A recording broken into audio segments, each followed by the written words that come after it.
Bonjour, aujourd'hui je vous propose de fabriquer vos propres boutons. La mercerie représente un budget très important en couture, donc si on peut diminuer un peu les coûts, ça se prend. Pour réaliser ces boutons, qui font 12 mm de diamètre, j'ai utilisé du plastique fou ou plastique dingue. Le plastique fou se présente sous forme de feuilles, comme du plexiglas, mais de l'épaisseur d'une feuille de papier. Ici j'utilise du plastique fou cristal, c'est-à-dire qu'il est transparent et lisse des deux côtés.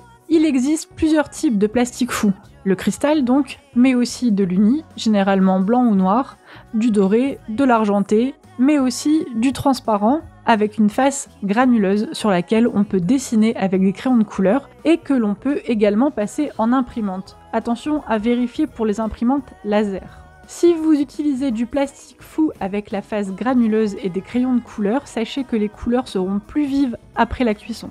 Et en parlant de cuisson, c'est le principe du plastique fou qui se rétracte à la chaleur en devenant donc plus petit, plus épais et plus solide. C'est ça qui le rend fou. Petit calcul rapide. J'ai payé mon paquet 10 €. Il contient 7 feuilles et je peux faire 48 boutons par feuille. Ça me revient donc à 3 centimes le bouton. Je répète, 3 centimes le bouton. On commence par tracer un cercle de 3 cm de diamètre, on marque bien le centre et on fait 2 points de chaque côté du centre à 5 mm. Ces points représentent les futurs trous de nos boutons.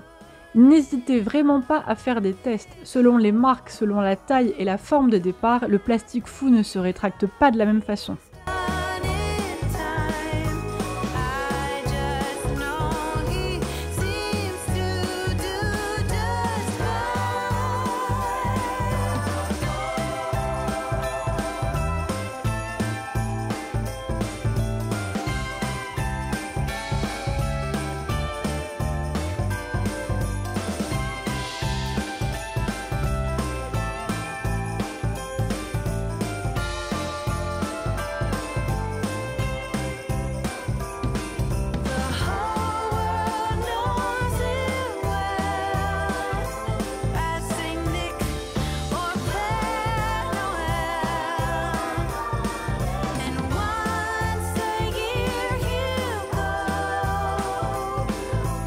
Quand notre cercle est tracé, on vient le recopier sur notre plastique à l'aide d'un feutre permanent.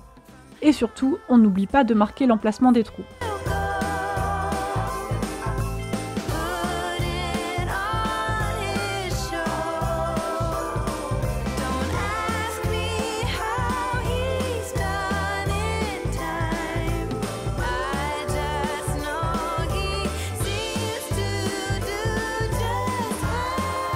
On répète l'opération en fonction du nombre de boutons souhaités et on découpe tout.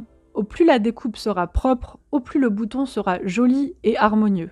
Une fois coupé, on vient percer les trous à l'aide d'une perforatrice.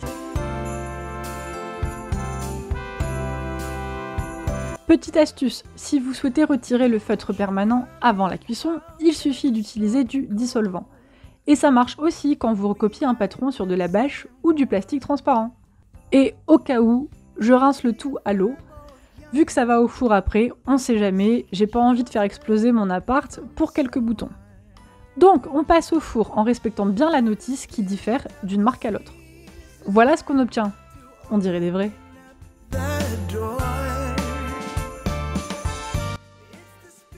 C'est facultatif, mais vous pouvez venir limer vos boutons. Ensuite, c'est le moment de les pimper. Pensez à bien protéger vos trous, vous pouvez utiliser de la peinture, du vernis, ce que vous voulez. Juste, si vous utilisez le plastique granuleux, il faut mettre la couleur avant la cuisson. Donc moi j'ai mis du vernis à ongles, tout bête.